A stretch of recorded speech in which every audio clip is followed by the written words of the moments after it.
हम लोग आगे बढ़ते हैं और जैसे कि हम लोग देखते हैं कि हिंदुस्तान की मार्केट की हम लोग संदर्भ में बात करें तो इस वक्त बड़ी मजबूती से हम लोग खड़े हुए हैं। दुनिया भर के बाज़ारों का हाल देखिए, वहाँ की कमज़ोरी देखिए, हमारे यहाँ के बाज़ार को आप देखिए, कहीं से भी कंपेयर करिए तो बहुत ही स्ट्रांग है। और कुछ दिन पहले शंकर जी ने एक ट्वीट किया था कि पूरी दुनिया में अगर कोई एक सबसे बेहतरीन इकॉनमी या मार्केट इस समय है जो अपने आप को स्टैंड आउट कर रही है, वो हिंदुस्तान की है और भारतीय बाजारों की है। शंकर सर, इसका क्या मतलब है, थोड़ा हमें समझाइए ना। इसका मतलब यह है नीरज, इसके लिए मैं आपसे 3-4 मिनट लूंगा। हम्म। और ये इसलिए लूंगा क्योंकि थोड़ा इतिहास जानना बहुत जरूरी है कि हिंदुस्तान कहाँ से स्टार्ट हुआ, और दीपावली के शुभ अवसर पर ये जानना जरूरी है लोगों को। कई लोग का जन्म ही 25 साल पहले हुआ, 30 साल पहले हुआ, जो शायद देख रहे हो इस शो को। उनको इतिहास भारत का बताना बड़ा जरूरी है कि हम जब 1947 में 1948 में जब आजाद हुए ब्रिटिश रूल से, तो ब्रिटिशर्स ने हमें बिल्कुल एक खोखला देश बना के छोड़ दिया था। हमारे सारे रिसोर्सेज, मतलब हमारे यहाँ से कॉटन ले लेके जाके कौड़ियों के भाव पे वहां पर उन्होंने अपने मैनचेस्टर में पूरे गारमेंट इंडस्ट्री बना दी, जो कि अब तो खत्म हो गई, लेकिन उस वक्त तो बहुत प्रबल था उनका। वो सारे उद्योग बन गए, माइनिंग कर लिया, इंडिया से कोल्स लेके चले गए। तो भारत को एक बिल्कुल हॉलो नेशन बना के छोड़ दिया था ब्रिटिशर्स ने। कुछ चीजें अच्छी भी थी, लेकिन उसके सामने जो जो डेबिट्स थी वो बहुत ज्यादा थी।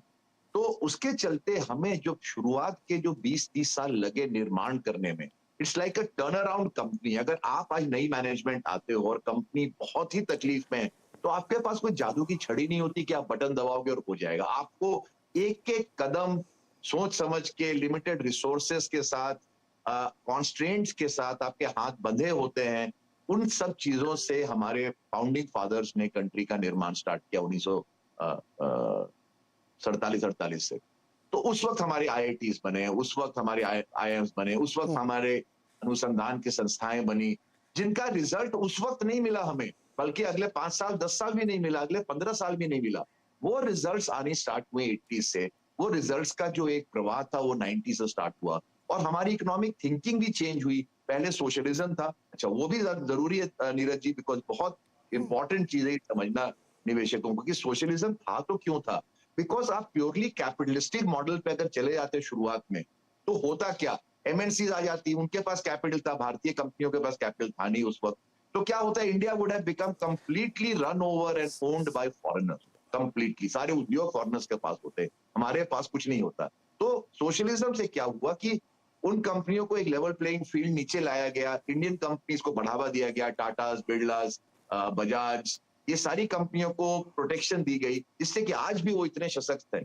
तो ये हमारा एक जो बिल्डिंग ब्लॉक बनता चला गया इकोनॉमी का, धीरे धीरे स्लोली, बिकॉज हम एक डेमोक्रेसी है, लोकतंत्र है, यहाँ पर हम बुलडोजर नहीं फिरा सकते किसी के घर के ऊपर रोड बनाने के लिए। वो सारी चीजें नहीं होगी। हमारे यहाँ मापदंड है, हमारे यहाँ चेक्स हैं, बैलेंसेस है, सुप्रीम कोर्ट है, सीएजी है। तो वो एक ढांचा जो बना इकोनॉमी का, वो थोड़ा स्लो बेशक था, लेकिन वो स्लो में हमारी सेफ्टी भी थी एज एज सिटीजन। चाइना में हम सुनते हैं कि लोगों के विलेजेस के विलेज उड़ा दिए जाते हैं क्योंकि वहां पर नए प्रोजेक्ट बनने। हमारे भारत में ये नहीं हो सकता, ना कभी होना भी चाहिए। तो फिर 91 आया, जहां एक वाटरशेड मूवमेंट था। वहां से एक न्यू ग्रोथ का फेज स्टार्ट हो गया भारत के इतिहास में। उसके बाद वो एक मोमेंटम जो बना, जब लिबरलाइजेशन हुआ, कैपिटल अकाउंट ओपन हो गया, फॉरेनर्स को वहां पर अलाउ किया गया, तो वो धीरे धीरे जो बिल्डिंग है जो -25 फ्लोर से स्टार्ट की 1947 में, वो जाके अब +25 फ्लोर पे पहुंची है। और 25 फ्लोर माइनस से 25 फ्लोर प्लस पे जाना, वो सबसे कठिन जर्नी है साहब, किसी देश के लिए, किसी कंपनी के लिए, आपके खुद के लिए, अगर आप बिल्डिंग का निर्माण कर रहे हो तो आपके लिए भी। अब वो सारा हार्डवर्क हो चुका है। अब आगे की जो जर्नी है वो फार स्मूदर है, बिकॉज हम एक बहुत ही सुदृढ़ सशक्त इकोनॉमी चुके हैं।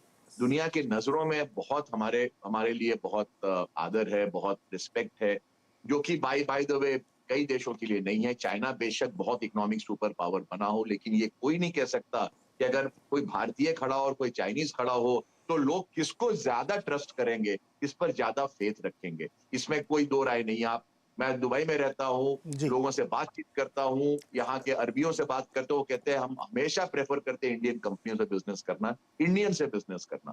तो ये एक हमने एक सम्मान प्राप्त किया है।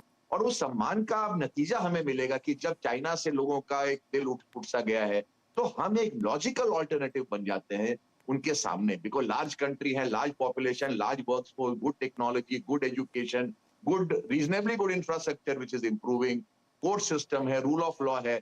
वो जी। सारी चीजें कई देशों में नहीं है, बल्कि मैं तो कहता हूँ डेवलप्ड कंट्री छोड़ के और है ही कहाँ दुनिया में। चाइना में भी हम नहीं कह सकते रूल ऑफ लॉ है, बिकॉज वहां भी आपके फैक्ट्रियां लोग गवर्नमेंट छीन लेती है कभी ना कभी, बहुत इतिहास में बहुत इस तरह के।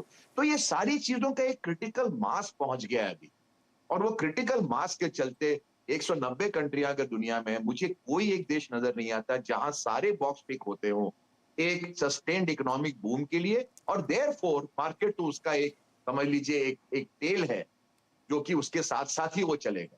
तो sustained economic growth, sustained consumer boom, sustained overall let us से डेवलपमेंट ऑफ द इकोनॉमी, और मार्केट उसका बाई प्रोडक्ट है। तो मार्केट को तो अच्छा करना ही है साहब, इसमें कोई दो राय दो मत नहीं हो सकते। जी।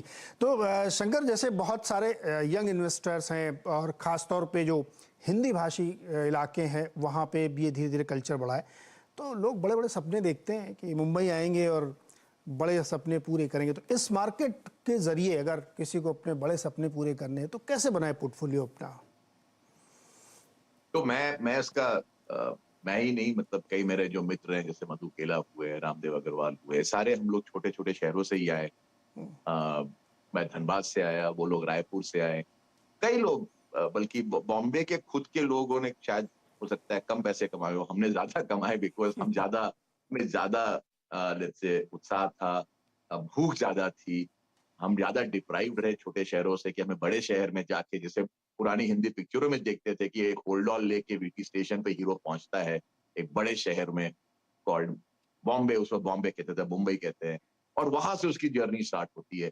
तो हम लोग सब होल्डॉल लेके ही पहुंचे थे साहब। तो भगवान की दया रही है, और भारत जैसे महान देश में हमारा जन्म हुआ, ये भी एक समझ लीजिए भगवान की दया रही हमारे ऊपर। माँ पिता ने अच्छा एजुकेशन दिया जो कि भारत में उपलब्ध था, बड़े सस्ते दामों पे उपलब्ध था। तो ये सारी चीजें बन के आज के इन्वेस्टर्स के लिए तो और आसान कर गया, बिकॉज उस वक्त टेक्नोलॉजी नहीं था जो अब है। अब उस टेक्नोलॉजी के चलते प्लेइंग फील्ड बहुत लेवल हो चुका है। आप कहीं से बैठ के वही इंफॉर्मेशन एक्सेस कर सकते हो जो आप बंबई में बैठ के कर सकते हो, और जो बंबई में बैठ के आप वही इंफॉर्मेशन एक्सेस कर सकते हो कोई जो कि न्यूयॉर्क में किसी को मिलता हो। तो आज का जो माहौल है, आज का जो मार्केट है, आज की टेक्नोलॉजी है, वो आज के इन 25 वर्षीय लोगों के लिए इससे बेहतर कोई, मेरे को याद नहीं कोई टाइम होगा जहां पर कि आप आज से अपनी बिल्डिंग के फाउंडेशंस डालेंगे जो आपको अगले 25 साल में और अदर 25 साल के बाद जाके एक बहुत ही बढ़िया लाइफस्टाइल देगी, आपको पैसे देंगे, आपको इज्जत देगा, आपको शोहरत देगा। तो आज से उस निर्माण का आप स्टार्ट करें। और आई एम वेरी बुलिश। लोग कहते हैं कि अब आप लोगों ने तो आसान पैसा कमा लिया साहब, आप लोग लेट 80s अर्ली 90s में जब आप 25-27 साल के थे, जो आज की जो इन्वेस्टर्स हैं, तो आप लोगों ने तो वहां एंट्री की और मार्केट कहां से कहां पहुंच गया। इंडिया 300 बिलियन की इकोनॉमी थी और आज वो 3 ट्रिलियन हो गई। तो आपने आसान जो पैसा तो आपने तो कमा ही लिया। तो मैं ये कहता हूँ ये बात टू सम एक्सटेंट सही है, लेकिन टू अ लार्ज एक्सटेंट गलत है, क्योंकि अपॉर्चुनिटीज का जो स्केल एक सर्टेन साइज के आने के बाद आता है साहब, वो 300 बिलियन पे अपॉर्चुनिटी नहीं आ सकती जो 3 ट्रिलियन पे आई। जो 6 ट्रिलियन पे अपॉर्चुनिटीज आएंगी वो 3 ट्रिलियन पे नहीं आएंगी। तो अपॉर्चुनिटी का साइज और स्केल ही बढ़ जाता है, एंड जितनी अपॉर्चुनिटी है आपके पास उतना ही मनी मेकिंग आपके पास रास्ते खुल जाते हैं। तो एक्चुअली स्पीकिंग आज का टाइम ज्यादा आसान है पैसे बनाने के लिए बनिस्बत के 1990 जब मैंने मार्केट को एंटर किया, जब मैं तो 26-27 साल का। शंकर जी, ये जब हम लोग इस तरीके की बात रखते